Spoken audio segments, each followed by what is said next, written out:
Ahoy! Have you ever heard that one urban legend about the serial killer that hides out in the backseat of a person's car? You know, the one where the person stops at a gas station, kind of like this one, and then the person sneaks into the back seat, kind of like where I'm sitting now, and you haven't heard it? Oh, bummer. I was hoping you could tell me how that one ends. Well, anyway, this is my deer in rear view. Get it? It sounds like year in review, but it's got like a deer theme because I'm super clever and very funny on the internet. I'm just dropping pearls back here, but don't worry, I'm gonna go pick those up later. Just like, it's fine. So anyway, I've been doing this virtual tubing thing for about a year now, and I found out somewhere in the last 6 months that it has nothing to do with inner tubes, which is a real bummer if you're a lazy river enthusiast like myself. But I did have a prospective VTuber reach out to me and ask if I had any advice that I could offer as they start their own trip into hell, or the exciting world of content creation. And there were a lot of videos already out there about editing and marketing and production, so I wanted to approach this just a little bit differently. Instead, I want to focus on three things here. I want to talk about something that I wish I knew when I had started. I want to talk about something that I wish I had done differently. And I want to also get into something that I want to commit to going forward with all of this. And let's get into it though. Can we get one of those cool scene transitions that I learned DaVinci for? In order to get this started on the right foot, I feel like I need to give you a little bit of history about myself to contextualize where I'm coming from with all of this. Well, about 2 years ago, a friend called my bluff and asked if I would make good on some sardonic tweets I'd made about using my gigantic PhD heaver brain to do a symposium on VTubers, postmodern identity, and the internet. Basically the stuff that I make videos about now. At that time, COVID lockdowns had already been going on for several months, and it was starting to settle in that this was going to be the new normal, and I was going to have way too much free time for the foreseeable future. So I booted up Google's cooler academic sibling, and I got to work. Somewhere between rereading all my old internet sociology books and learning way too much information about the kinks of strangers on VTuber Wiki, I got to thinking that maybe, just maybe, I could do this thing, and maybe it would be fun. And so, a bunch of money sunk into art and animation commissions later, and well, here you are watching this video. When I started doing all this, I didn't have any background in doing any kind of creative work. I'm pretty much an academic to my core, so most of my experience is researching and then writing research papers. I thought this was going to be a fun side thing and that I wouldn't really care about how anything turned out in the end. And I was very wrong about that. Doing anything creative, it turns out, whether it's art, music, or whatever, requires a level of personal investment. In academic psychology, we have a term called impression management, which is really just a fancy way of saying that we like to be seen in particular ways and then make efforts to show people what we want them to see. And this also extends to the things that we invest ourselves in. So let's say you get personally invested in a sports team and they go on a hot streak. You might feel a little bit of an ego boost from that. And we call that basking in reflected glory, kind of like a lizard on a heat rock. But let's just say they go on a losing streak afterwards. You might catch yourself feeling a little bit down, because it's not just the things that impact us directly. The things that impact the things that we also closely identify with do have an impact on our self-esteem. Pivoting to the wild world of streaming, people tend to fall into one of two broad categories. There are dedicated streamers that mostly try to stick to one game or one category, and then there are variety streamers that jump around. And if you want to dive into the YouTube rabbit hole of all those videos telling you how you can get famous and rich on Twitch, you're going to get a lot of conflicting advice, but you're probably going to hear a couple consistent points through at least a good portion of those videos, and odds are that's going to be that if you are looking to grow a following, you should never ever even consider getting into variety streaming. If you stick to just one thing, people can tune in and then they know what to expect, and that makes it easier to build a following. If they tune in on Monday for Fortnite and then tune in again on Wednesday and you're still playing Fortnite, well, they know what they're getting into. But if they tune in on, let's say, Monday and you're playing Fortnite, and then they tune in on a Wednesday and you're, I don't know, teaching an introduction to psychology lecture, they might not come back, at least if you believe all those videos. And honestly, if you asked me to give a quick pitch about what I actually do over here, or to describe kind of what my content is, I wouldn't know what to tell you. I guess I'm a person that makes videos about the intersection of postmodernism, urinals, and wrestling? I guess? If you jump around like I do, though, there's another element to it. When people are tuning in, they are mostly tuning in for you. You are the main attraction. And that means that all of the feedback that you get feels much more personal compared to a dedicated streamer. So let's take a pretty common situation here. A streamer notices a decline in viewers. Now, the dedicated streamer might look at that and say, well, the game I play is getting kind of old, and there's a newer game out there that's pulling in a lot of viewership, so maybe that's pulling away from what I'm doing. And those are external attributions. But for the variety streamer, they might look at that and say, well, people are leaving, well, maybe it's because I'm not charming enough or funny enough. And it's much easier to make internal attributions. And when you start doing that, it starts to feel less like just a decline in viewership. It starts to feel like a personal rejection. And if you're wondering if you're doing well, there is no shortage of metrics to look at to compare yourself to other people. I personally do my best to ignore them, but it's basically impossible. This is embarrassing to admit, but sometimes I even cover up the part of my monitor that shows the viewer count when I'm rating other streamers. But it's kind of like the log in the Final Destination 2 highway scene. Putting up your hands doesn't really help. And the kicker is that, also like the log in the Final Destination 2 highway scene, this is a really good analogy, actually. Most of those metrics are out of your control. Yeah, you can put your thumb on the scale to a point, but there's a limit to what you can do. So you've got this combination of things being out of your control, but also feeling very personally relevant. It's probably not going to be a surprise if I tell you that I also applied for all the big cool corporate VTubing gigs. Before I put in my application, I crunched all the numbers and tried to show myself how much of a long shot it really was. I looked at one of the streamers in the org and said, well, they have 3 million subscribers. So let's say 1% of their subscribers say, hey, this looks like fun. I'm going to set in an application. And then of the people that actually apply, let's say only 1% of them actually have a good body of work. That's still 300 talented and interesting people that are vying for what, 4 or 5 jobs? And sure enough, my reel didn't get a view. And yet, even though I had done all the numbers and I had tried to be very logical about it, it still hurt. I had put myself out there and I didn't make the cut. And really, I probably didn't even want the job so much as I wanted someone to give me a gold star and tell me that I was good enough to do the job if I did want to. And from this experience, I've learned that there are expectations and there are hopes. You can look at all the facts and try to have realistic expectations for the things that you're investing yourself into, but that doesn't stop you from hoping. You hope that Cinderella is real, and you hope that Cinderella is you, because hopes aren't logical, and you can't deal with them logically when they don't work out. So this is what I wish I knew before I started doing all this stuff. Investing yourself into something where there are very few objective wins means that there is a lot of room for disappointment and frustration. But instead of accepting that, I tried to either ignore it or rationalize my way out of it. But as I'm looking at this script now and trying to reflect on all this, I'm realizing it makes a lot of sense actually, that when you're 20 plus hours into a video, that your mind starts to wander and you start to think about how it's going to land. And maybe after the 30-hour mark, you're wondering if this is going to land really hard and maybe kickstart something for you. But instead of allowing myself to feel bummed when hopes didn't work out, or dealing with the feelings proactively and being honest with myself, I would bottle them up, or even worse, sometimes just dismiss them or chastise myself for ever having had such silly hopes to begin with. And so that takes us into the one thing that I regret. Can we get one of those cool transitions again? Maybe something a little bit different? Alright, cool.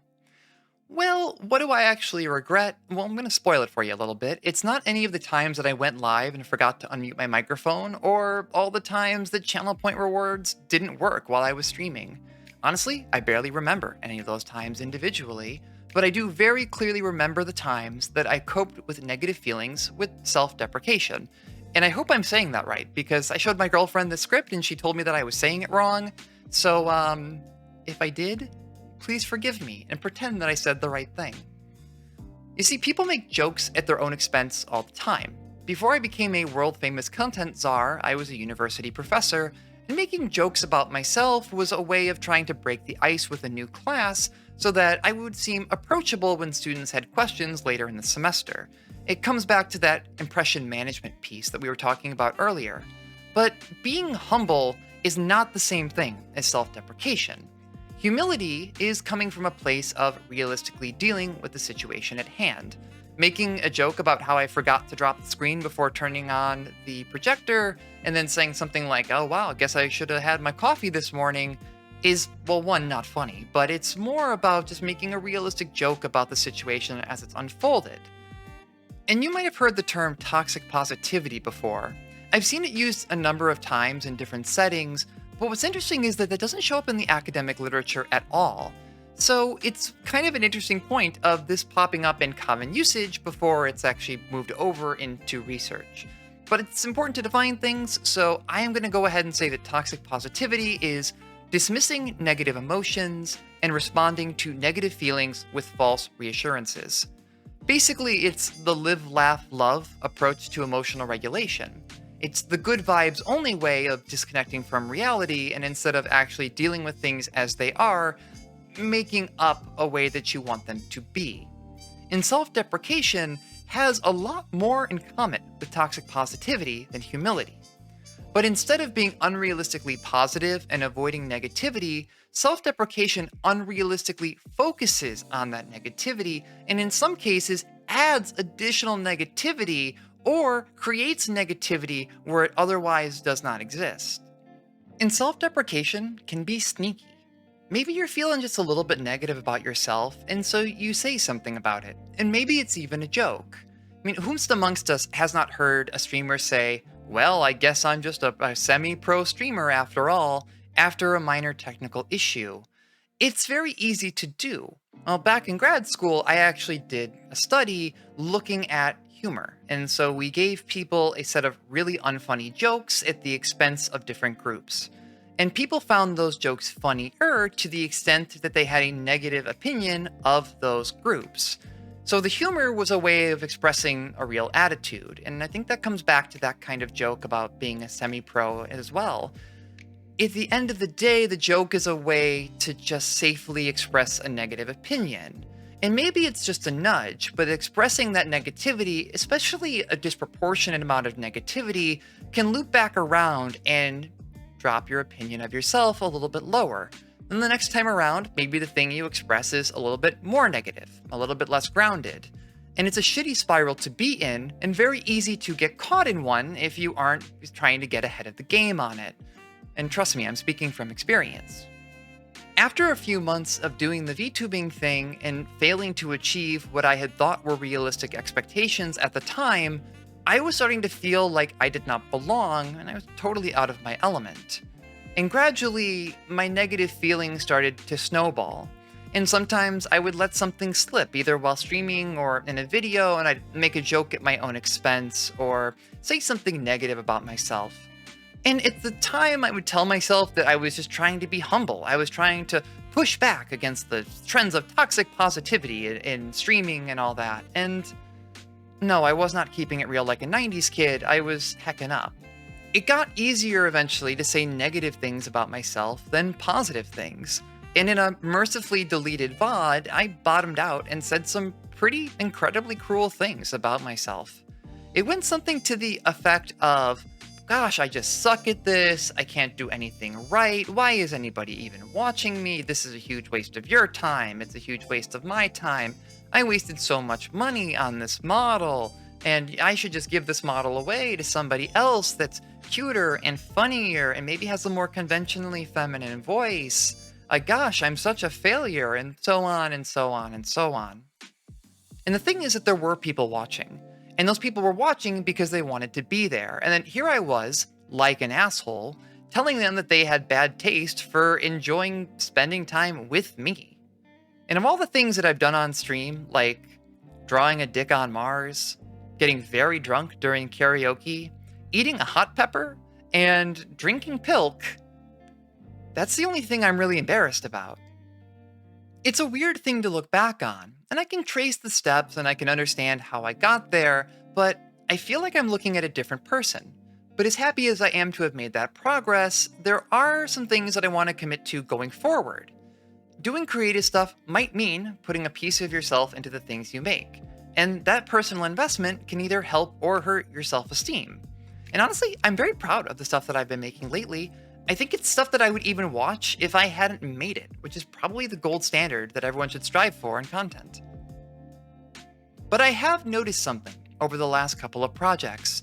I'll put a lot of time into something, let's say between looking for new editing techniques, researching, scripting, revising, never mind recording, and all of that. It might take 20 or 30 hours altogether to wrap up a project. That wrestling video that I made, I'm very proud of that, but that was probably pushing the 30 to 40 hour mark because, well, Dark Side of the Ring is very engaging, and I might have watched a whole heckin' lot of that. And it's exciting, actually, as you come up to the end of a big long project and you're waiting for that initial response to come in. But what I'm finding lately more and more is that I feel pretty low for the days afterwards. And I mentioned this to a friend, and they sent me a video by a musician talking about a similar feeling. And let's see, can we get a link, one of those like card things down there, and you can go check that out when you get done here. In that video, the musician brings up one phrase that has stuck with me ever since, and that is all the bad feelings of a job well done. Instantly, that clicked with me and helped me make sense out of how I was feeling. So for them, as a musician, their context is mostly about preparing for and then playing a gig. There's a long lead up with excitement, apprehension, and anxiety. But then you do the gig and it's over, and all those feelings evaporate, leaving an empty space behind. So the way they described music felt a lot like how I was feeling about some of the stuff that I had been making. You sink a bunch of time into something, you stress about thumbnails and what time you should tweet about it, or if you should A/B test your thumbnails at all. There's all kinds of small, little decisions that you're making, but then you put it out into the wild and there's really nothing left to stress over. So the video talks about ways of managing the content crash or that low feeling after you finish a big project. And specifically, the one thing that I really want to commit to going forward is tempering my own personal investment.